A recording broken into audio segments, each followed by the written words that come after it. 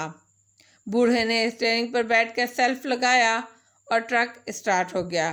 تب اس کے منہ سے مسرت کی قلقاریاں نکلیں۔ اس نے کہا، اب باہر ہی مت رہو گے یا اندر بھی آؤ گے، مجھے دیر ہو رہی ہے۔ میں پھرتی سے گھوم کر دوسری طرف سے بوڑھے کے برابر سیٹ پر بیٹھ گیا۔ ٹرک اسٹارٹ ہو کر آگے بڑھ گیا۔ میں خاموش تھا۔ بوڑھا مطمئن انداز میں ڈرائیونگ کر رہا تھا۔ پھر اس نے کوٹ کی اندرونی جیب سے ایک چپٹی سی شیشی نکالی اور اس کا کارک کھول کر 2-3 گھونٹ لے کر شیشی دوبارہ جیب میں رکھ لی۔ میں کہتا ہوں، اتر کیوں گئے تھے، تم کیا سمجھتے تھے تم، بوڑھے نے سوال کیا۔ میں نے آہستہ سے کہا، اور بوڑھے نے چونک کر مجھے دیکھا۔ چند لمحات دیکھتا رہا، پھر اس نے اوپر لگی ہوئی روشنی کا بٹن آن کیا اور مختصر سے حصے میں تیز روشنی پھیل گئی۔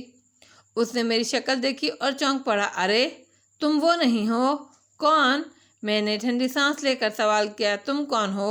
بوڑھے نے کہا، ایک پریشان حال مسافر جسے کسی ہم سفر کی تلاش تھی۔ سارے مسافر اسی سڑک پر آ مرے ہیں، کوئی اور بھی راستہ دیکھ لیا ہوتا۔ میں سمجھا تم وہی ہو۔ وہی کون؟ وہ بے وقوف بھی شہر کے کنارے ہی سے میرے ٹرک پر سوار ہوا تھا، ہاتھ جوڑ کر لفٹ مانگی تھی، ورنہ میں کسی کو لفٹ دینے کا عادی نہیں ہوں۔ بیٹھا رہا، تھوڑی دیر فضول گفتگو کرتا رہا، نیم خپتی سا معلوم ہوتا تھا۔ پھر دفعتاً میرے شانے پر ہاتھ رکھ کر بولا، اس طرف روک دو، بہت ضروری کام ہے۔ یہاں سے تھوڑے ہی فاصلے پر وہ ٹرک رکوا کر نیچے اتر گیا۔ میں اسے گالیاں دیتا ہوا آگے بڑھ گیا۔ پھر کوائل کے وائر ڈھیلے ہو گئے اور انجن بند ہو گیا۔ میں سمجھا تم وہی ہو اور دوبارہ واپس آ گئے ہو، مگر تم تو کوئی اور ہو۔ کہاں جاؤ گے؟ آپ کہاں جا رہے ہیں معزز بزرگ؟ میں نے بڑے شائستہ انداز میں سوال کیا، اور بوڑھے نے پرخیال انداز میں گردن ہلائی۔ ٹھیک ہے، تمہارا لہجہ بتاتا ہے کہ تم شریف آدمی ہو، چلتے رہو، کوئی بات نہیں۔ مگر آپ جا کہاں رہے ہیں؟ جہاں بھی جا رہا ہوں تمہیں پہنچا دوں گا۔ یہ سڑک ایک ہی سمت جاتی ہے، مختلف شاخیں نہیں ہیں اس کی، بوڑھے نے کہا، اور ایک بار پھر جیب سے چپٹی سی شیشی نکالی اور اس کی تلچھٹ تک معدے میں اتار لی۔ اس کے بعد اس نے شیشی باہر اچھال دی۔ میں تکلفات کا قائل نہیں ہوں، اور پھر جو چیز کسی کو دی نہیں جا سکتی اس کے لیے قطعاً پوچھنا بھی مناسب نہیں ہوتا۔ اس نے میری طرف دیکھتے ہوئے کہا، اور اسٹیئرنگ پر اس کا ہاتھ لہرا گیا۔ بالکل بالکل، آپ کے افکار اور خیالات بہترین ہیں، لیکن ذرا اسٹیئرنگ پر دھیان رکھیے۔ بوڑھا آنکھیں بند کر کے ہنسنے لگا۔ پھر اس نے کہا، اگر میں اسٹیئرنگ چھوڑ کر آنکھیں بند کر کر سو جاؤں تب بھی ٹرک اپنے راستے پر رواں دواں رہے گا۔ اس کے بعد وہ آنکھیں بند کر کے ہنسنے لگا۔ میں نے بوکھلائے ہوئے انداز میں اس کی طرف دیکھا۔ ٹرک واقعی سیدھا ہی جا رہا تھا اور اس وقت اس میں کوئی گڑبڑ پیدا نہیں ہوئی، لیکن بہتر یہ ہوگا کہ میرے معزز ساتھی تم آنکھیں بند نہ کرو اور سونے کی کوشش مت کرو، منزل پر پہنچ کر ہی سونا بہتر ہوتا ہے۔ واہ، کیا عمدہ خیالات ہیں تمہارے، ذہین آدمی معلوم ہوتے ہو، بوڑھا آنکھیں پھاڑ کر بولا، اور میں گہری سانس لے کر خاموش ہو گیا۔ اسے چڑھ رہی تھی اور یہ ساری باتیں اسی کا نتیجہ تھیں۔ میں سیٹ سے پشت ٹکائے آنکھیں بند کیے بیٹھا رہا اور بوڑھا ڈرائیونگ کرتا رہا۔ پھر بوڑھے کے حلق سے ایک عجیب سی آواز نکلی اور بریک پر اس کے پاؤں کا دباؤ بڑھ گیا۔ میں نے ایک خوفناک آواز سنی۔ میں نے آنکھیں کھول دیں، لیکن آنکھیں کھولنے کے بعد بھی صورتحال کو پوری طرح سمجھ نہیں پایا کہ ایک خوفناک دھماکہ ہوا۔ میرے چاروں طرف روشنی پھیل گئی۔ یہ روشنی آنکھوں کے سامنے نہیں بلکہ دماغ میں تھی۔ شاید میرے سر میں چوٹ لگی۔ دوسرے ہی لمحے میری آنکھیں بند ہو گئیں، ہوش و حواس رخصت ہو گئے۔ شاید کوئی حادثہ ہو گیا۔ یہ آخری احساس تھا جو مجھے ہوا، اور اس کے بعد کچھ ہوش نہ رہا۔ نامعلوم کتنی دیر بعد آنکھ کھلی اور میرا سر گھوم رہا تھا۔ آنکھوں کے سامنے دھندلاہٹ پھیلی ہوئی تھی، لیکن آہستہ آہستہ یہ دھندلاہٹ چھٹتی چلی گئی۔ پوری طرح ہوش آیا تو دیکھا میں ایک آرام دہ بستر پر لیٹا ہوا ہوں اور میرے قریب 3 آدمی موجود ہیں۔ یہ تینوں شکلیں میرے لیے اجنبی تھیں۔ ایک ادھیڑ عمر آدمی تھا، دوسرا اس سے کس قدر کم عمر کا مالک، اور تیسری ایک عمر رسیدہ عورت۔ انہوں نے مجھے ہوش میں آتے دیکھا تو عورت آگے بڑھ کر میرے قریب پہنچ گئی۔ کیسی طبیعت ہے تمہاری؟ میں نے اس کے چہرے پر غور کیا۔ سخت گیری اس کے چہرے سے عیاں تھی، لیکن بظاہر وہ اپنے آپ کو نرم خو ظاہر کرنے کی کوشش کر رہی تھی۔ میں نے کمزور لہجے میں اسے بتایا کہ میں ٹھیک ہوں۔ عورت نے جلدی سے دروازے کی طرف رخ کر کے کہا، جلدی کرو، اس کے لیے دودھ لے آؤ۔ دودھ میں شاید اوولٹین ملی ہوئی تھی۔ میں نے اس کے اشارے پر دودھ پی لیا۔ سامنے لگی دیوار گیر گھڑی میں 4 بج رہے تھے۔ یقیناً شام کا وقت تھا۔ اس کا مطلب تھا میں کافی دیر بے ہوش رہا۔ میں صورتحال سے چونکہ واقف نہیں تھا اور یہ نہیں جانتا تھا کہ یہ کون لوگ ہیں، اسی لیے میں نے ان سے کوئی سوال کرنا مناسب نہیں سمجھا۔ سر پر پٹی بندھی ہوئی تھی جس کی گرفت محسوس ہو رہی تھی۔ میں نے سوچا اس سے کیوں نہ فائدہ اٹھایا جائے۔ دماغ پر چوٹ لگی ہے، اور اگر یہ لوگ صرف انسانی ہمدردی کی بنیاد پر مجھے یہاں لائے ہیں تو صورتحال جاننے کے بعد ان کا شکریہ ادا کروں گا اور یہاں سے چلا جاؤں گا۔ اگر کوئی اور مسئلہ ہے تو پھر جیسا بھی ہو، جو کچھ بھی ہوگا سامنے ہی آ جائے گا۔ معمر شخص نے مجھے آرام کرنے کے لیے کہا، اور اس کے بعد وہ عورت کی طرف رخ کر کے بولا، میں نے کہا تھا تم سے کہ سب ٹھیک ہے، کوئی خاص بات نہیں، تمہیں پریشانی نہیں ہوگی۔ میں اس کے پاس رہوں کیا؟ دل چاہے تو رہو، ورنہ بہتر یہ ہے کہ اسے آرام کرنے دو۔ آرام کرے گا تو قوتیں بحال ہو جائیں گی۔ ہاں ڈینی، تم اسے انجیکشن دے دو، یہ بہت ضروری ہے۔ تھوڑی دیر کے بعد میرے بازو میں انجیکشن کی سوئی چبھی اور میں منہ بنا کر رہ گیا، لیکن اس کے بعد ذہن خاصا پرسکون ہو گیا تھا۔ بے ہوشی نہیں تھی، لیکن ایک طرح کی سکون آمیز کیفیت تھی۔ پھر میں نے ٹیلی فون پر نمبر ڈائل کرنے کی آواز سنی۔ تھوڑی سی گردن گھما کر دیکھا تو عورت ٹیلی فون پر کسی سے باتیں کر رہی تھی۔ الفاظ سمجھ میں نہ آ سکے، لیکن چند لمحے کے بعد عورت نے ڈینی کی طرف رخ کر کے کہا، ٹیلی فون پر بات کرے۔ ڈینی بھی ٹیلی فون پر کسی سے باتیں کرنے لگا۔ اس کا لہجہ قدرتی طور پر تیز تھا، چنانچہ میں نے اس کے الفاظ سنے۔ وہ میرے حصول کی داستان دہرا رہا تھا۔ میں خاموشی سے اس کی باتیں سنتا رہا، جس سے مجھے اندازہ ہوا کہ یہ لوگ جان اسٹوڈن سے کوئی اہم کام لینا چاہتے ہیں اور اس کے لیے اسے کسی دوسرے ملک بھیجنا چاہتے ہیں۔ میں خوش ہو گیا۔ اگر اس طرح مجھے اس ملک سے نکلنا نصیب ہو جائے تو مزہ ہی آ جائے۔ ہارورڈ کے سارے پروگرام فیل ہو جائیں گے۔ میں نے فیصلہ کر لیا کہ اب اپنے نئے کردار کو محنت سے نبھاؤں گا۔ سکون کے یہ لمحات میرے لیے بڑے ہی غنیمت تھے۔ اس وقت رات ہو چکی تھی جب کچھ لوگ میرے پاس پہنچے، ان میں وہ معمر شخص بھی شامل تھا۔ باقی تمام چہرے اس وقت بھی اجنبی تھے۔ ان میں سے ایک نے بغور مجھے دیکھتے ہوئے کہا، یوں محسوس ہوتا ہے جیسے اب تم انتہائی بہتر حالت میں ہو مسٹر جان اسٹونرڈ۔ تمہیں ایک خاص مقصد کے تحت جیل سے فرار کرا کے یہاں تک لایا گیا ہے۔ تمہارا کیا خیال تھا؟ جیل سے فرار ہونے میں تمہاری اپنی کوششوں کا دخل ہے؟ دراصل تمہارے بارے میں ہمیں اطلاع ملی تھی کہ تم 13 سال کی سزا بھگت رہے ہو، لیکن ذرا غور کرو اس بیچاری لڑکی پر جو تمہارے لیے اپنا سب کچھ گنوا بیٹھی ہے۔ میرا خیال ہے تمہیں ٹھیک ٹھاک ہو کر اس کے پاس پہنچنا چاہیے، سمجھے؟ بہتر ہے اٹھ کر بیٹھ جاؤ اور ہم سے تعاون کرو۔ میں تمہیں بتانا چاہتا ہوں کہ ہم تمہارے لیے اجنبی نہیں ہیں اور تمہارے ماضی سے بخوبی واقف ہیں۔ اگر تم نے ہم سے کسی کے ساتھ کوئی الٹی سیدھی حرکت کی یا کوئی بات کی تو تمہیں اس کا خمیازہ بھگتنا پڑے گا۔ میں خاموشی سے ان کی شکلیں دیکھنے لگا۔ میرا نام جان اسنوڈن لیا گیا۔ مجھے جان اسنوڈن بننے میں کوئی اعتراض نہیں تھا، لیکن معلوم تو ہو ان لوگوں کا مقصد کیا ہے۔ میں نے ان میں سے کسی سے کوئی تعارض نہیں کیا، اور اس کے بعد مجھے میرے کام کی تفصیلات بتائی جانے لگیں۔ کوئی بالکل ہی انوکھا معاملہ تھا۔ سمجھ میں نہیں آتا تھا کہ کیا چکر ہے، لیکن میں نے دل میں یہ فیصلہ کر لیا تھا کہ ان لوگوں کی خواہشات کے مطابق عمل کروں گا اور اس موقع سے پورا فائدہ اٹھاؤں گا۔ حیرت صرف اس بات پر تھی کہ جس شخص کو جیل سے فرار کرایا گیا تھا اس کی شکل یہ لوگ کیوں نہیں پہچانتے تھے، اور تمام کے تمام آنے والے مجھے آسانی سے جان اسنوڈن کیوں تسلیم کر رہے تھے۔ میں نے جب کوئی جواب نہیں دیا تو اس معمر شخص نے کہا، میرا خیال ہے مسٹر اسنوڈن کو اس سلسلے میں کوئی اعتراض نہیں ہوگا، اور پھر بات ہی کون سی پیچیدہ ہے۔ تھوڑا سا میک اپ کر کے انہیں ایک شخص کی شکل اختیار کرنا ہوگی، اور اس کے بعد یہ اپنا کام انجام دے دیں گے۔ جب یہ اپنا کام مکمل کر لیں گے تو انہیں ہر طرح کی آزادی حاصل ہو جائے گی اور ان کے لیے کوئی مشکل نہ رہے گی۔ کیوں مسٹر اسنوڈن، کیا تمہیں اس تمام کارروائی پر کوئی اعتراض ہے؟ نہیں، میں نے پرسکون لہجے میں جواب دیا۔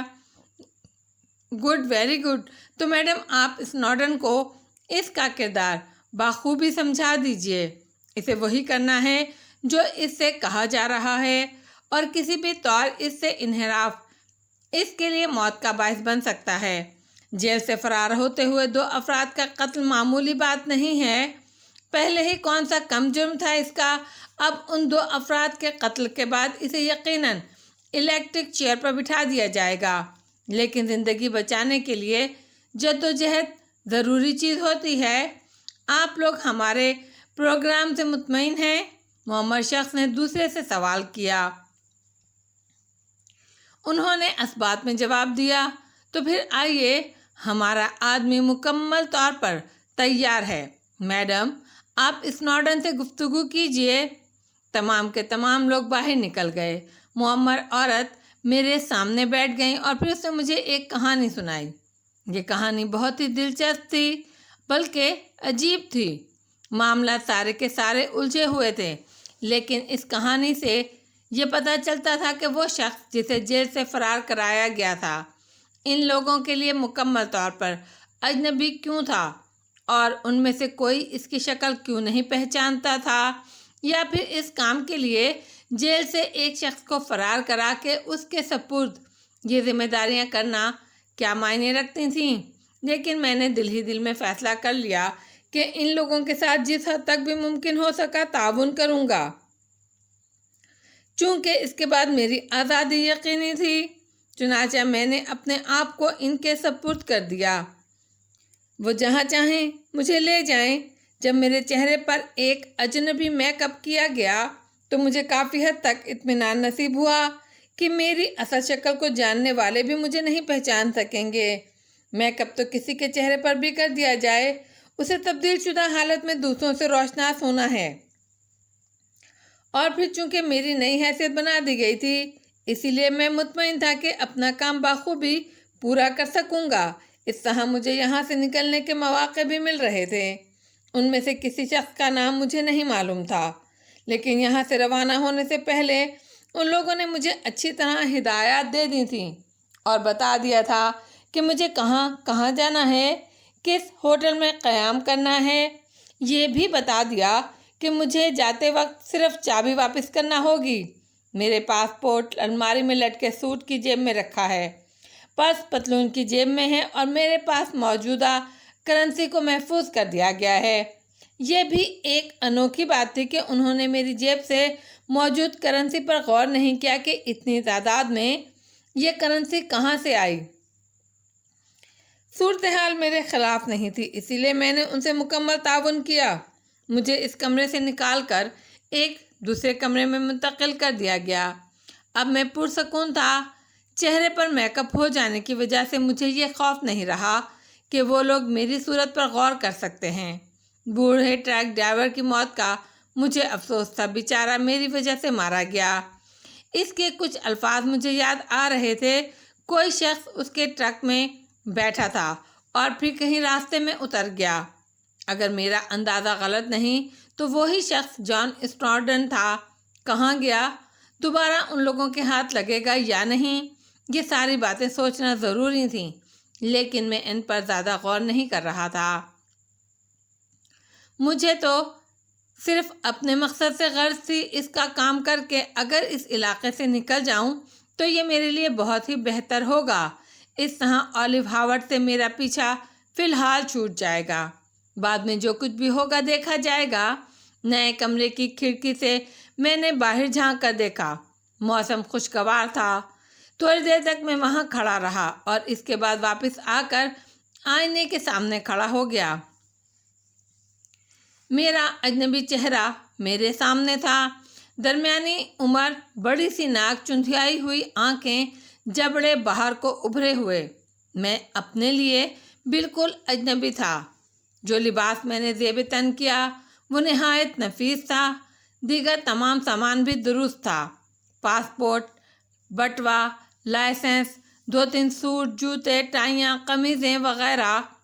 دوسری صبح ناشتے کی میز پر اسی معمر عورت سے ملاقات ہوئی جسے میڈم کے نام سے یاد کیا جاتا تھا۔ ناشتہ اس نے میرے ساتھ کیا۔ ناشتے سے فارغ ہونے کے بعد وہ کہنے لگی، جان اسنوڈن، جیسا کہ تم جانتے ہو تمہارا نام روٹر ہے۔ پاسپورٹ اور ڈرائیونگ لائسنس وغیرہ پر تم اپنا نام دیکھ چکے ہوگے۔ بہتر یہ ہے کہ آج شام کو 7 بجے اپنا ٹکٹ فضائی کمپنی سے وصول کر لو۔ جہاز 7:45 بجے روانہ ہوگا۔ مگر مجھے جانا کہاں ہے میڈم؟ اس سلسلے میں ابھی کوئی سوال مت کرو، وقت پر سب معلوم ہو جائے گا، ٹھیک ہے؟ میں آپ سے وعدہ کر چکا ہوں کہ آپ کی ہدایات پر عمل کروں گا۔ شام کو 6:30 بجے میں نے سامان باندھا اور اس کی ہدایت کے مطابق اس عمارت سے باہر نکل آیا۔ مجھے یہ اندازہ لگانے کی ضرورت نہیں تھی کہ عمارت کون سی جگہ ہے اور میں شہر کے کس حصے میں ہوں۔ نیچے آ کر میں نے ایک ٹیکسی لی، ایئرپورٹ کے لیے روانہ ہوا۔ ریزرویشن پر میں نے اپنا نام بتایا تو فرسٹ کلاس کا ایک ٹکٹ مجھے مل گیا اور یہاں مجھے پہلی بار معلوم ہوا کہ میں کہاں جا رہا ہوں۔ میری منزل ایمباسٹر ڈم تھی۔ اس طرح یہاں سے نکل جاؤں گا اس کا گمان نہیں تھا۔ جہاز میں سفر کرتے ہوئے بھی میں اپنی اس خوش بختی کے بارے میں سوچ رہا تھا۔ ذہن کے پردوں سے کئی بار تہذیب کا نام ٹکرایا، لیکن اب میں نے صبر کرنا سیکھ لیا تھا۔ ایمباسٹر ڈم کے شاندار ہوائی اڈے پر میرے استقبال کے لیے کوئی موجود نہیں تھا، لیکن اپنا سامان وصول کر کے جب میں باہر آیا تو ڈھلے ہوئے شانوں والے ایک اچھی شکل و صورت کے آدمی نے میرا استقبال کیا۔ مسٹر روٹر واٹرم، بہت عرصے کے بعد آپ کو دیکھنا نصیب ہوا۔ آپ مجھے یقیناً نہیں پہچانتے ہوں گے۔ میرا نام ہارلیس ہے۔ آئیے، گاڑی موجود ہے۔ میں خاموشی سے اس کے ساتھ آگے بڑھ گیا۔ ایک شاندار لیموزین کار میں جا بیٹھا۔ سفر کے دوران ہارلیس نے کہا، آپ کو اپنا مکان پسند آئے گا مسٹر روٹر۔ سمندر کے کنارے، پہاڑوں کے اوپر ایک تنہا مکان۔ تقریباً 50 منٹ کا سفر طے کرنا پڑا۔ اس کے بعد لیموزین پہاڑی پر ایک خوبصورت بنگلے کے قریب رک گئی۔ ہارلیس نے کہا، آپ اندر تشریف لے جائیے، میں واپس جاتا ہوں۔ میں نے اطمینان سے اپنا سوٹ کیس اٹھایا اور نیچے اتر گیا۔ میرے لیے اور کوئی ہدایت تو نہیں ہے؟ میں نے پوچھا۔ نہیں، اس نے سرد اور کھردرے لہجے میں جواب دیا اور گاڑی میں بیٹھ کر اسے ریورس کر کے واپس چلا گیا۔ برآمدے میں ایک خوبصورت سی 30-32 سالہ عورت میری منتظر تھی۔ میں آگے بڑھا تو وہ دوڑ کر مجھ سے لپٹ گئی۔ اس کی آنکھوں سے آنسو بہہ رہے تھے۔ بعد میں مجھے معلوم ہوا کہ وہ لکی روٹر ہے، یعنی میری بیوی۔ لکی روٹر سے جدائی کی طویل داستانیں سننے کے بعد جب کس قدر فراغت حاصل ہوئی اور مجھے غسل کرنے کا موقع ملا تو میں دل ہی دل میں یہی سوچتا رہا کہ اب تک تو سب کچھ ٹھیک ہے۔ میں ہالینڈ پہنچ چکا ہوں اور میری منزل اب مجھ سے زیادہ دور نہیں۔ ہالینڈ میں بھی امریکی یہودیوں کی تعداد کافی زیادہ تھی اور میں ہالینڈ کے سب سے بڑے شہر ایمباسٹرڈم میں رہ کر اپنے کام کا آغاز کر سکتا تھا۔ کاش تہذیب میلکم ایکس بھی ہالینڈ میرے ساتھ ہی آتی، وہاں سے نکل آنے کی خوشی تھی، لیکن دکھ تہذیب کے نہ ہونے کا بھی تھا۔ اور اب یہ خاتون یعنی لکی روٹر مل گئی تھیں۔ بظاہر تو سنجیدہ طبیعت کی مالک تھیں، لیکن بہرحال بیوی تھیں، اور بیوی کے شوہر پر بہت سے حقوق ہوتے ہیں۔ اگر ابھی ان سے انحراف کر کے ایمسٹرڈیم کی حسین دنیا میں کھو جاؤں تو زیادہ مشکل نہیں ہوگی، لیکن فوری طور پر قدم جمانا کٹھن ثابت ہوگا۔ چنانچہ کچھ نہ کچھ وقت یہاں بھی گزار لیا جائے۔ جو داستان مجھے میڈم سے سنائی تھی اس میں یہ تفصیل تو نہیں تھی کہ میری حیثیت کیا ہے، صرف ان کے اپنے مقاصد اس داستان میں جھلکتے تھے، اور یہ پتہ چلتا تھا کہ قدم با قدم مجھ سے وہ کیا چاہتی ہیں۔ غسل سے فارغ ہونے کے بعد میں نے ایک خوبصورت لباس پہنا اور اپنے اس خوشنما مکان میں آ بیٹھا جہاں لکی روٹر نے میرے لیے پھول ہی پھول کھلا دیے تھے۔ وہ بہت خوش نظر آ رہی تھی۔ کافی عرصے کے بعد میری اس سے ملاقات ہوئی۔ میں کہاں تھا اور کیوں تھا، اس کے بارے میں مجھے چند باتیں بتا دی گئی تھیں، جنہیں اس کے سامنے بیان کر کے میں نے اسے مطمئن کر دیا۔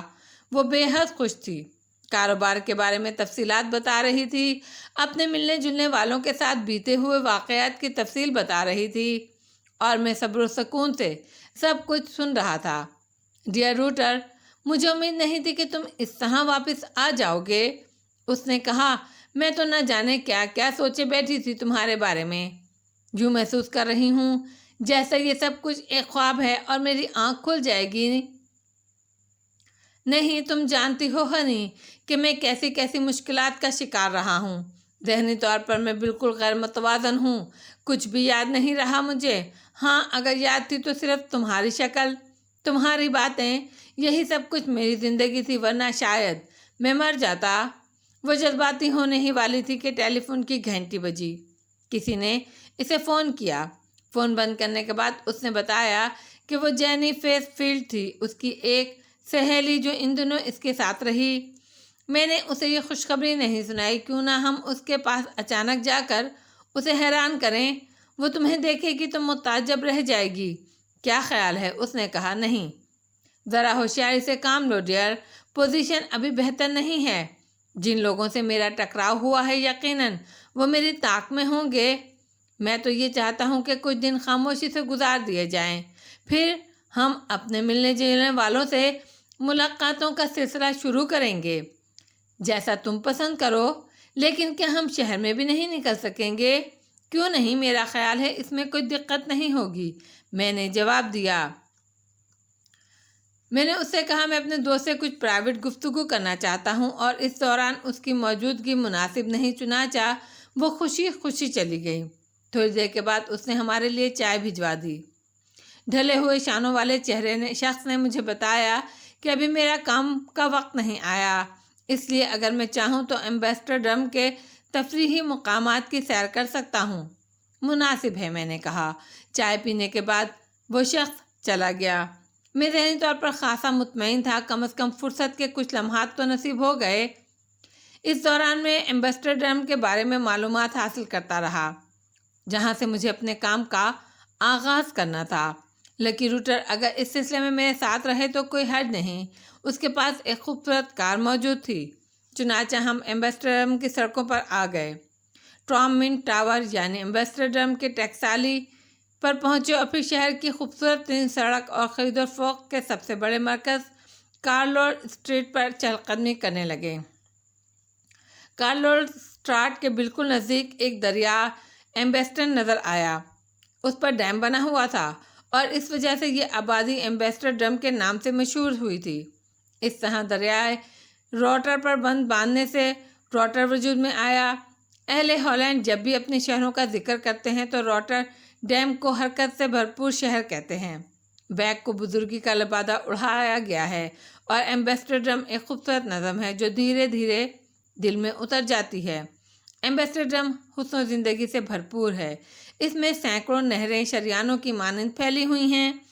ان عجوبہ روزگار نہروں نے شہر کو سینکڑوں خاموش اور چمکتے ہوئے تالابوں سے ڈھانپ دیا ہے۔ تالابوں کے گرد پرانے زمانے کے ڈچ سوداگروں کے مکان نظر آتے ہیں۔ سفید کھڑکیاں خوبصورت زینے، قدیم طرز کے دروازے جو وقت گزرنے کے ساتھ ساتھ اور بھی خوبصورت ہو گئے ہیں۔ ایک جدید شہر ہونے کے باوجود ایمسٹرڈیم میں دیہاتی زندگی کی جھلک موجود ہے۔ منٹ ٹاور کے پاس کشتیوں میں سجے ہوئے پھولوں کا بازار، تنگ گلیوں میں سے آتی ہوئی لوک دھنوں کی سحر انگیز موسیقی، شیشے کی چھتوں والی کشتیوں کے خوبصورت نظارے، نہروں میں بہتی ہوئی بطخیں، ہر طرف بہتا ہوا پانی جس کے اوپر چھت کی شکل میں نیلگوں آسمان، لائم کی زرد کلیاں، ایلم کے خوبصورت پتے، نہروں پر لیٹے ہوئے پلوں کے بل کھاتے جنگلے جن سے نیچے دیکھتے ہوئے عجیب لطف محسوس ہوتا ہے۔ میں اس شہر کی خوبصورتی سے بے حد متاثر ہوا تھا۔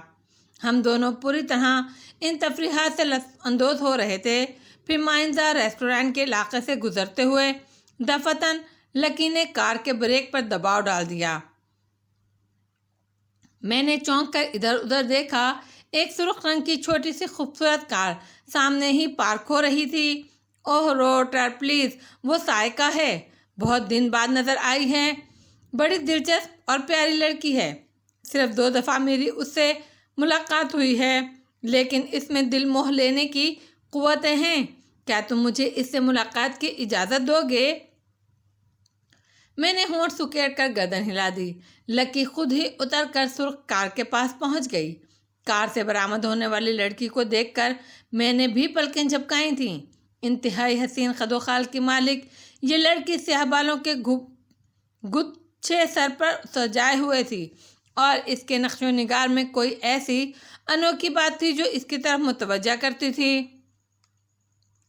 لکی اس سے گفتگو کرتی رہی اور پھر کار کی طرف اشارہ کیا۔ چند ہی لمحوں بعد دونوں خواتین کار کی طرف بڑھنے لگیں۔ میں سمجھ گیا کہ لکی اس سے میری موجودگی چھپا نہ سکی۔ پرکشش لڑکی جس کا نام سائیکا بتایا گیا تھا ہمارے قریب پہنچ گئی اور اس نے کار کی کھڑکی پر دونوں ہاتھ رکھتے ہوئے کہا، یہ بالکل نامناسب بات ہے مسٹر روٹر کہ آپ مجھ سے ملاقات نہ کریں۔ نیچے آئیے، اچھے انسانوں کی طرح مجھ سے ملیے، میں آپ کی بیوی کی دوست ہوں۔ میں مسکراتا ہوا نیچے اتر آیا۔ ظاہر ہے اب تمام مصیبتوں کو تو برداشت کرنا ہی تھا۔ لڑکی نے مجھ سے ہاتھ ملایا اور ایک عجب سی کیفیت میں رگو پے میں سرایت کر گئی۔ واقعی اس میں کوئی ساحرانہ قوت تھی، اور آپ لوگ تنہا ہی آوارہ گردی کر رہے ہیں۔ یہ جو لکی ہے یہ در حقیقت بہت لکی ہے۔ میں اس کی خوش قسمتی کی آپ کو دیکھ کر تو تہہ دل سے قائل ہو گئی ہوں۔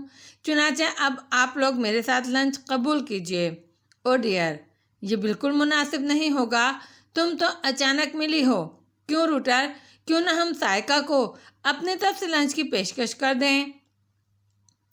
بات صرف لنچ کی ہے، کھانا کھانا ہے، کھا لیا جائے۔ رہا سوال بل کی ادائیگی کا، تو 2 خواتین ایک مرد کی موجودگی میں بل کیسے ادا کر سکتی ہیں؟ میں نے کہا، اور سائیکا ہنس پڑی۔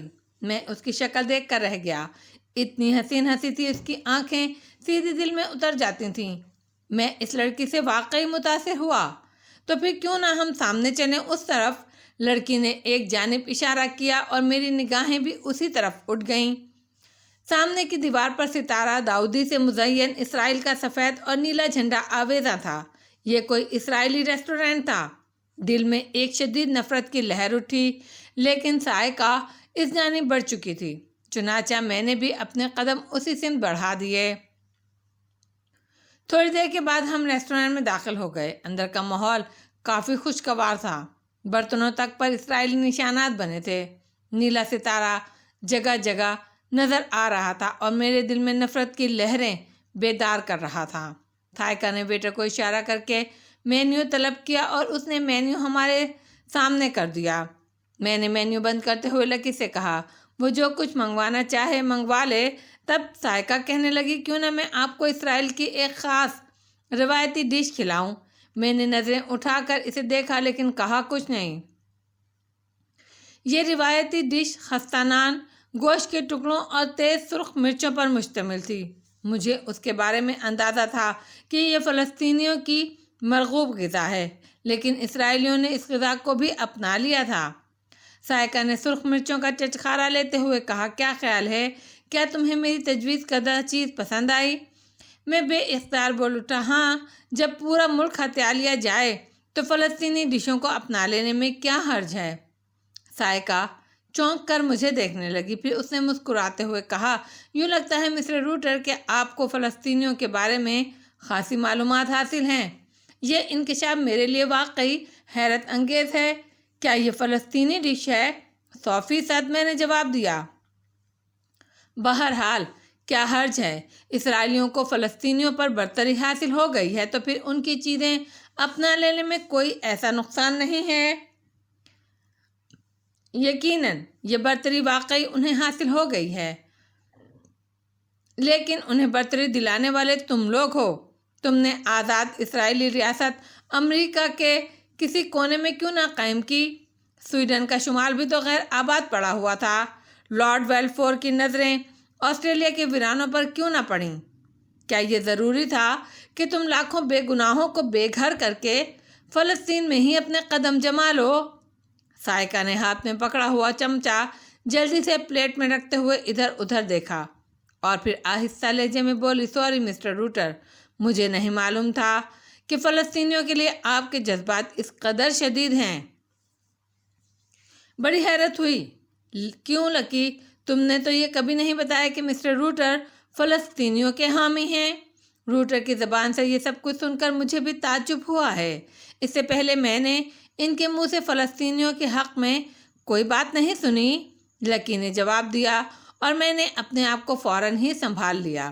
حقائق کا اعتراف کوئی غلط بات تو نہیں، جو حقیقت تھی وہ میری زبان سے نکل گئی۔ خیر، اس موضوع کو چھوڑو، ہم اس وقت اسرائیلی نمک کھا رہے ہیں، اسی لیے اس وقت اس کے خلاف گفتگو کرنا نامناسب ہے۔ بات آئی گئی ہو گئی، لیکن میں نے کئی بار محسوس کیا کہ سائقہ چور نگاہوں سے مجھے دیکھنے لگی ہے۔ شاید اس بات پر اسے حیرت ہوئی کہ ہالینڈ کا باشندہ ہونے کے باوجود میرے دل میں فلسطینیوں کے لیے ہمدردی کیوں ہے۔ میں نے اس کے بعد اس موضوع پر کوئی گفتگو نہیں کی۔ سائقہ نے وہاں سے رخصت ہوتے ہوئے ہم لوگوں سے وعدہ لیا کہ ہم اس سے ملاقات کرتے رہیں گے، بلکہ اصرار کیا کہ جس قدر جلد ہو وہ کسی دن ڈنر ان کے ساتھ ہی کرے۔ سائقہ نے لکی کو اپنا ٹیلی فون نمبر دیتے ہوئے کہا کہ وہ اس سے ٹیلی فون پر رابطہ قائم کرے۔ آج کل وہ ہالینڈ ہی میں مقیم ہے۔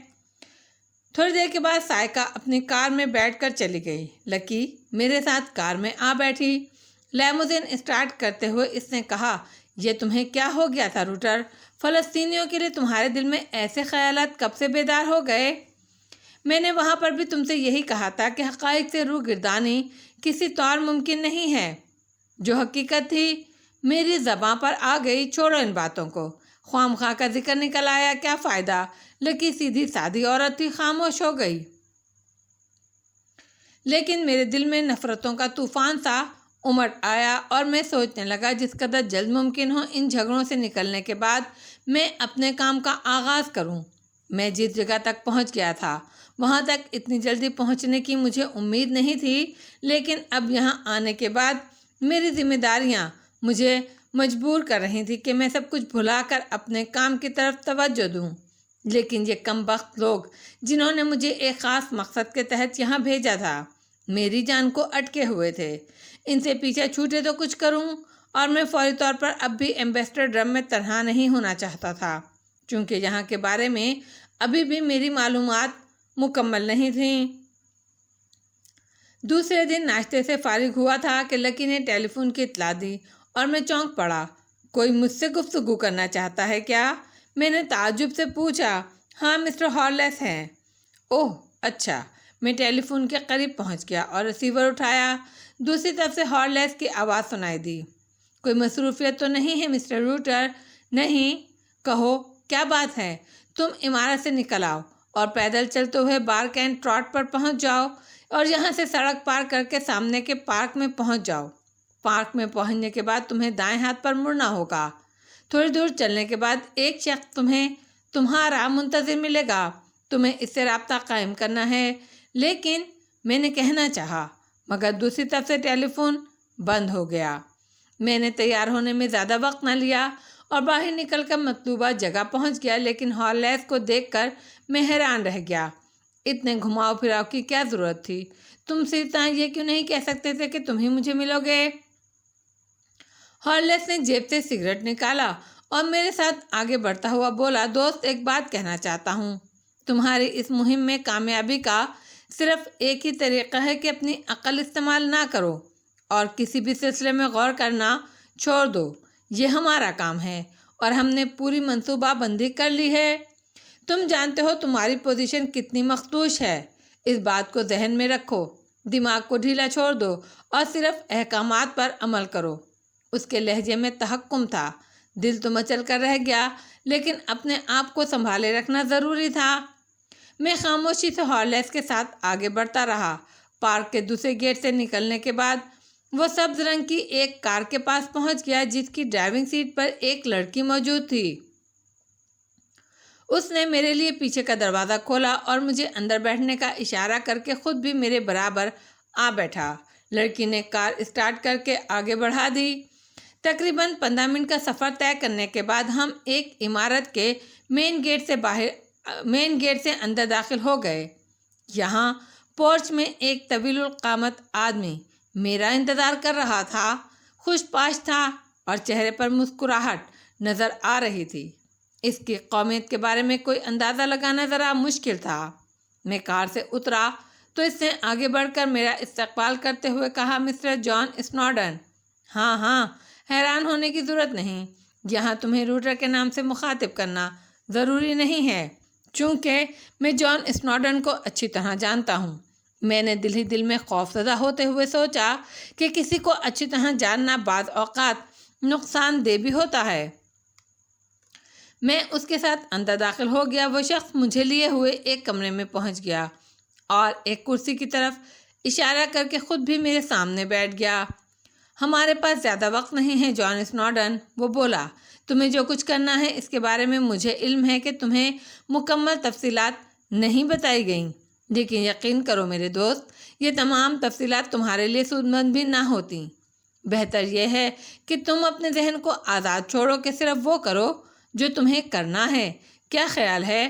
میں نے فوراً انگلی اٹھا کر کہا، دیکھو، میں جن حالات سے گزر رہا ہوں ان میں میرا ذہنی توازن بہتر نہیں ہے۔ مجھ سے میری رائے پوچھنے کے بجائے مجھے صرف اپنا مقصد بتاؤ، یہاں تمہارے لیے بھی بہتر ہے اور میرے لیے بھی۔ خوش رو آدمی آہستہ سے ہنس پڑا، پھر اس نے گردن ہلاتے ہوئے کہا، ہاں تم بھی ٹھیک کہتے ہو، واقعی تمہیں یہ کہنے کا حق ہے۔ اچھا یہ بتاؤ، رائفل کی مشق کیسی ہے تمہاری؟ جیل میں رہ کر کہیں نشانہ بازی کی مشق ختم تو نہیں کر بیٹھے؟ مطلب کیا ہے تمہارا؟ میں نے الجھتے ہوئے کہا، مطلب یہ کہ اس مشق کو تازہ کر لو، کیونکہ تمہاری نشانے بازی کا کمال ہی ہماری کامیابی کی دلیل ہے۔ میں نے گردن ہلاتے ہوئے کہا، ہاں ظاہر ہے اس دوران رائفل میرے ہاتھ میں نہیں آئی، انتظام کر دیا گیا ہے۔ فی الحال یہ بتاؤ کیا پیو گے؟ اس وقت کچھ نہیں، میں نے جواب دیا۔ جیل میں رہ کر تمہارے مزاج میں نمایاں تبدیلیاں پیدا ہو گئی ہیں۔ خیر آؤ میرے ساتھ، اس نے کہا اور میں اس کے ساتھ چل پڑا۔ عمارت کے پچھلے حصے میں ایک وسیع میدان پھیلا ہوا تھا جس کے بیچوں بیچ ایک سفید رنگ کا خوبصورت ہیلی کاپٹر کھڑا ہوا نظر آ رہا تھا۔ یہ پرائیویٹ قسم کا ہیلی کاپٹر تھا۔ اس کے نزدیک ہی پائلٹ بھی موجود تھا۔ پائلٹ کے ساتھ ہی ایک پستہ قد کا آدمی بھی کھڑا ہوا تھا۔ جو شخص مجھے لے کر آیا تھا اس نے پستہ قد آدمی سے میرا تعارف جان اسنوڈن کی حیثیت سے ہی کرایا اور پھر کہنے لگا، تمہارا کام ہے کہ مسٹر اسنوڈن کو رائفل کی مشق کراؤ اور اس کا جائزہ لو، اس کے بعد تم جانتے ہو تمہیں کیا کرنا ہے۔ یس سر، اس شخص نے جواب دیا اور میں اس کے ساتھ ہیلی کاپٹر میں جا بیٹھا۔ تھوڑی دیر کے بعد ہیلی کاپٹر فضا میں بلند ہو رہا تھا اور میں سوچ رہا تھا کہ اگر میں اپنی اصلی شکل میں ہوتا تو یہ لوگ یہیں مجھے ختم کر کے اس میدان کے کسی گوشے میں دفن کر دیتے۔ یقینی طور پر وہ خوشرو آدمی میری صورت پہچانتا ہوگا۔ میک اپ کی وجہ سے اس نے اس بات پر توجہ نہیں دی۔ روٹر کے میک اپ میں میری زندگی بچ گئی، ورنہ میں کم از کم اس کی شناسا نگاہوں سے محفوظ نہ رہ سکتا۔ جان اسنوڈن یقیناً کوئی ماہر نشانے باز تھا۔ خیر مایوس تو میں بھی انہیں نہیں کروں گا، مجھے جان اسنوڈن کا کریکٹر بخوبی انجام دینا تھا۔ ہیلی کاپٹر فضا میں تھوڑا سا اوپر اٹھنے کے بعد سیدھا ایک سمت جانے لگا۔ میرے نزدیک بیٹھے ہوئے پستاقد نے کہا، اس پروگرام میں 3 چیزیں اہم ہیں: چابک دستی، فوری عمل اور وقت کی پابندی، کیا سمجھے؟ میں نے کوئی جواب نہیں دیا۔ اس جگہ سے ہم جنوب کا رخ کریں گے اور پھر کس قدر مشرق کی طرف، وہیں نشانے بازی کی مشق ہوگی۔ یہ رائفل چیک کر لو، بے آواز ہے اور بہترین ہے۔ اس کا کارتوس سامنے سے کھوکھلا ہے اور لگنے پر پھٹتا ہے۔ میں نے رائفل کو ہاتھ میں تولا، کندہ شانے سے ٹکایا اور کھڑکی سے باہر نشانہ لے کر دیکھا۔ رائفل جدید ساخت کی اور عمدہ تھی۔ تھوڑی دیر کے بعد پستاقد آدمی نے پائلٹ سے کچھ کہا اور ہم نیچے اترنے لگے۔ کچھ بلندی پر ہیلی کاپٹر رک گیا۔ پستاقامت کہنے لگا، یہی جگہ ہے، یہیں ہم کچھ دیر رک کر مشق کریں گے۔ ہیلی کاپٹر پانی سے تقریباً 100 فٹ اوپر رک گیا۔ پستاقد نے پائلٹ سے کہا، دروازہ کھول دو۔ فوراً ہی میری نشست کے ساتھ والا دروازہ کھسک گیا۔ پستاقامت بولا، تمہاری نشست بھی گھومنے والی ہے، اپنی مرضی کے مطابق اسے فٹ کرو۔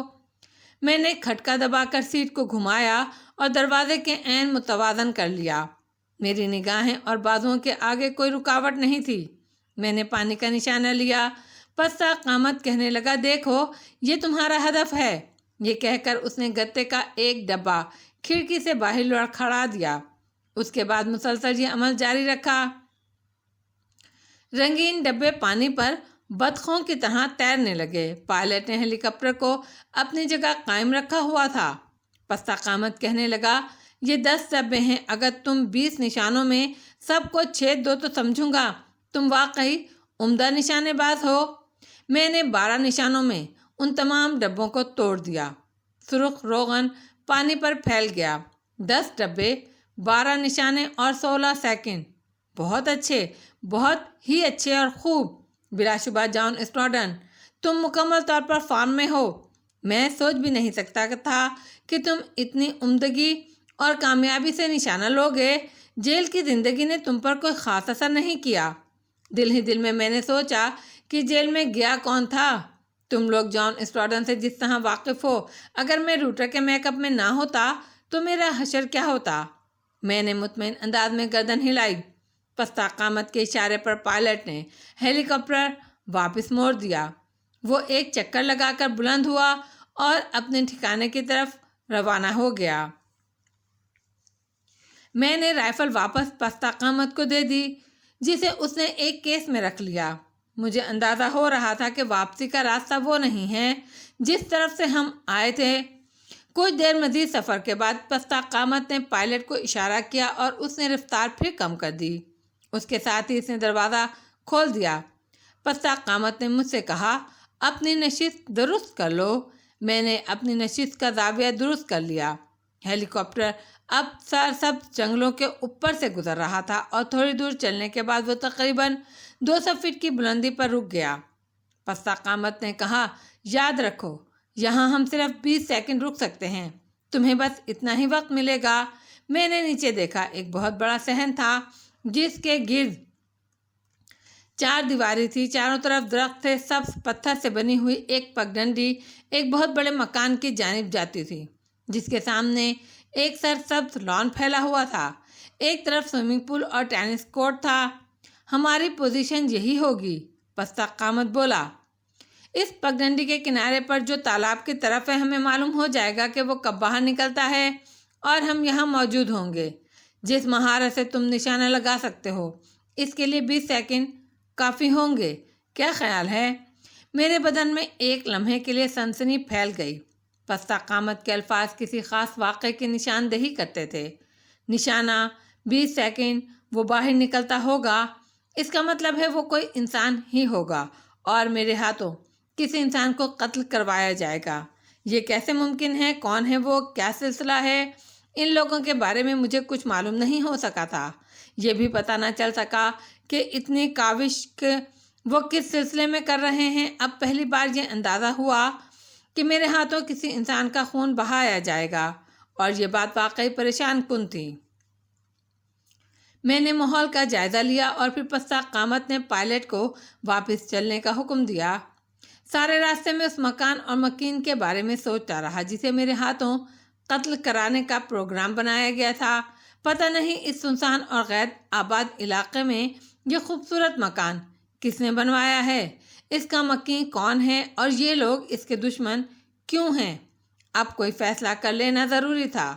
جان اسنوڈن کی حیثیت سے بلا شبہ کچھ کامیابیاں مجھے نصیب ہوئی تھیں، یہاں تک پہنچ گیا، لیکن اس کے بدلے ایک انسان کا خون، وہ بھی کسی ایسے انسان کا جس سے میری کوئی خاص مخاصمت نہیں، میرے لیے انتہائی پریشانی کی کیفیت رکھتا تھا۔ ہیلی کاپٹر اس بار اسی سمت روانہ ہوا جہاں سے اس میں سوار ہو کر میں یہاں تک پہنچا تھا۔ پھر وہ میدان میں اتر گیا۔ پستہ قامت خوش مجھے ساتھ لیے ہوئے مکان میں داخل ہو گیا جہاں وہی خوش رو شخص ہمارا منتظر تھا۔ اس نے ہم دونوں کی سمت دیکھا، پھر پستہ قامت شخص سے بولا، کیا پوزیشن رہی؟ انتہائی شاندار، توقع سے کہیں زیادہ عمدہ، پستہ قامت نے مسرور لہجے میں کہا۔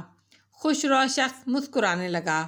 اس نے بڑے ہی پرتپاک انداز میں مجھ سے ہاتھ ملاتے ہوئے کہا، مجھے یقین تھا جان اسنوڈن، لیکن مائی ڈیئر، مسئلہ یہ ہے کہ جو کام میرے سپرد کیا جا رہا ہے اس کا مقصد کیا ہے؟ اوہ ڈیئر اسنوڈن، اس کا مقصد تو صحیح معنوں میں ہمیں بھی معلوم نہیں۔ بس یوں سمجھو تمہیں کام کرنا ہے اور ہمیں اس کے لیے مخصوص کیا گیا ہے۔ اگر ایسا نہ ہوتا تو ظاہر ہے تمہارے لیے اتنی الجھنیں بھی نہ پالی جاتی۔ یہ کام کسی اور سے بھی لیا جا سکتا تھا، لیکن کچھ ایسی سیاسی نوعیت ہے کہ اس کے لیے تمہارا انتخاب ضروری تھا۔ نہیں، میں کسی کو قتل کرنے کا کام نہیں کر سکتا۔ کیا مطلب؟ تم مجھے بے وقوف سمجھتے ہو کیا؟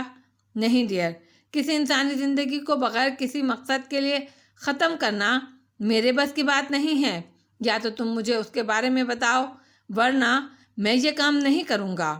کیسی باتیں کر رہے ہو جان اسنوڈن، تم احمق ہو کیا؟ تمہیں اپنی زندگی عزیز نہیں ہے؟ تم جانتے ہو تم بارود کے ڈھیر پر بیٹھے ہوئے ہو جو کسی بھی وقت بھگ سے اڑ کر تمہیں فنا کر دے گا۔ اب جو بھی ہو، لیکن میں یہ کام نہیں کروں گا۔ تو تمہارا کیا خیال تھا؟ کیا اتنی طویل جدوجہد ایسے ہی کی تھی ہم لوگوں نے؟ ٹھیک ہے، میں تمہارا شکر گزار ہوں۔ بے شک تم نے مجھے یہاں تک لانے کے سلسلے میں جو کاوشیں کی ہیں اس میں تمہیں دقت ہوئی ہوگی، لیکن تم خود بتاؤ میں جانے بوجھے بغیر کیسے کسی کو ہلاک کر سکتا ہوں؟ تمہیں جاننے کی ضرورت نہیں سمجھے، کوئی ضرورت نہیں ہے۔ تم یہاں آ چکے ہو، لیکن اس بات کو ذہن میں رکھو کہ تمہاری زندگی بلیڈ کی دھار پر ہے۔ ہماری ذرا سی جنبش تمہیں موت کی طرف دھکیل دے گی۔ اگر یہی بات ہے تو مجھے موت قبول ہے، میں نے جواب دیا۔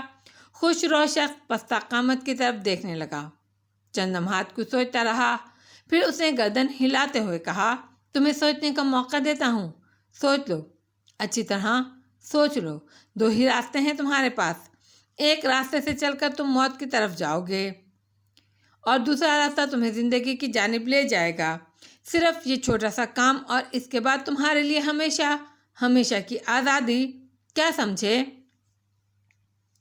ٹھیک ہے، ممکن ہے میں کوئی فیصلہ کر سکوں، مجھے اس کا موقع دیا جائے، میں نے کہا، اور خوش رو شخص نے گردن ہلا دی، لیکن اس کے چہرے پر تشویش کے آثار صاف دیکھے جا سکتے تھے۔ میں وہاں آ گیا تھا جہاں سے نکلنے کا کوئی راستہ نہیں تھا۔ واقعی میں تشویش کا شکار ہو گیا۔ کھیل ہی کھیل میں یہ عجیب مصیبت گلے ڈال رہا تھا۔ اس میں کوئی شک نہیں کہ ایمبیسڈر ڈرم تک پہنچنے کے لیے اس سے بہتر ذریعہ اور کوئی نصیب نہیں ہو سکتا تھا، لیکن یہاں آنے کے بعد جن مشکلات کا میں شکار ہو گیا ان سے نبٹنا اب مشکل نظر آ رہا تھا۔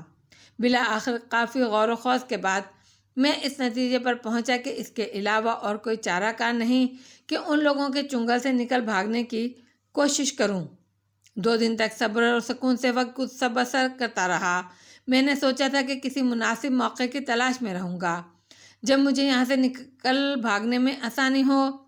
تیسرے دن مجھے شام میں اسی خوشرو شخص کے سامنے پیش کیا گیا جس کا نام میں نہیں جانتا تھا اور نہ ہی میں نے معلوم کرنے کی کوشش کی، کیونکہ جس طرح وہ جان اسنوڈن کا شناسہ تھا، اس سے یہی معلوم ہوتا تھا کہ جان اسنوڈن اس سے بھی بخوبی واقف ہے، لیکن میں اس بدبخت کا نام نہیں جانتا اور اسے مخاطب کرنے کے لیے مجھے ایسے طریقے اختیار کرنا پڑ رہے تھے جن میں اس کا نام لینے کی ضرورت پیش نہ آتی۔ وہ پستہ قد بھی اس کے سامنے موجود تھا جس نے مجھے رائفل کی مشق کرائی تھی۔ لانے والے دونوں آدمی ہمیں چھوڑ کر باہر نکل گئے خوشرو شخص کے چہرے پر اس وقت مسکراہٹ نہیں تھی بلکہ ایک سرد سی کیفیت اس پر طاری تھی۔ اس نے انگلیوں میں سگریٹ دبائی ہوئی تھی اور اس کے ہلکے ہلکے کش لے رہا تھا۔ پستہ قامت ایک آرام کرسی پر تقریباً نیم دراز تھا۔ خوشرو شخص نے تیکھی نگاہوں سے مجھے گھورتے ہوئے کہا، جان اسنوڈن، یقیناً تم نے کوئی فیصلہ کر لیا ہوگا۔ افسوس اس سے زیادہ وقت تمہیں نہیں دیا جا سکتا۔ اپنے فیصلے سے ہمیں آگاہ کرو۔ میں نے کمرے کی سچویشن کا جائزہ لیا۔ یہ آخری وقت تھا جب میں کوئی کارروائی کر لیتا، ورنہ شاید اس کے بعد موقع نہ ملتا۔ میں آہستہ آہستہ آگے بڑھ کر پستہ قامت شخص کے پاس جا کھڑا ہوا۔ ہاں، میں نے فیصلہ کر لیا ہے، میں نے آہستہ سے کہا۔ کیا فیصلہ ہے تمہارا؟ خوشرو شخص نے پوچھا۔ پستہ قامت کے وہم و گمان میں بھی نہیں ہوگا کہ میں جس صبر اور سکون کے ساتھ کھڑا ہوں، اس صورت میں کوئی طوفان بھی پوشیدہ ہے۔ میرا فولادی گھونسا اس کے سر پر پڑا۔ دوسرے ہی لمحے اس کے ہاتھ پاؤں پھیل گئے۔ اس نے اٹھنے کی کوشش کی تو اس طرح میرا ہاتھ پھسلا کہ میری انگلیاں اس کے نتنوں میں داخل ہو گئیں۔ اس کے علاوہ کوئی اور صورت نہیں تھی کہ میں اس کے نتنوں کو چیر ڈالوں۔ خون اس کے چہرے سے فوارے کی طرح ابل پڑا۔ اسی وقت خوشرو آدمی نے جو میرے بائیں سمت کھڑا تھا میرے اوپر چھلانگ لگائی اور پھرتی سے میری پیشانی پر گھونسا رسید کرنے کی کوشش کی، لیکن میں نے اسے اتنی تیزی سے ٹکر ماری کہ وہ الٹ کر دیوار کے پاس جا گرا۔ اس نے پھرتی سے پلٹ کر اٹھنے کی کوشش کی، لیکن چونکہ اس کی پشت پر دیوار تھی، اسی لیے اپنی اس کوشش میں وہ ناکام ہو گیا۔ پستہ قامت کے حلق سے خوفناک چیخیں نکل رہی تھیں۔ وہ اپنے آپ کو بچانے کے لیے پیچھے ہٹ رہا تھا کہ میں نے جھپٹ کر اسے پکڑ لیا اور رگیدتا ہوا دیوار تک لے گیا، لیکن اپنے پیچھے دروازہ کھلنے کی آوازیں نہیں سن سکا۔ میں نے یہ بھی نہیں دیکھا کہ وہ دونوں آدمی کب اندر داخل ہوئے جو مجھے یہاں تک لائے تھے، اور پھر ان میں سے ایک نے کوئی ٹھوس اور سخت چیز میری گردن پر دے ماری۔ ایک لمحے کے لیے میرا سر بری طرح چکرا گیا، دوسری طرف نے حواس چھین لیے۔ میرے کانوں میں کئی لوگوں کی چیخنے، شور مچانے کی آوازیں ابھریں، لیکن پھر ذہن تاریکی میں ڈوب گیا۔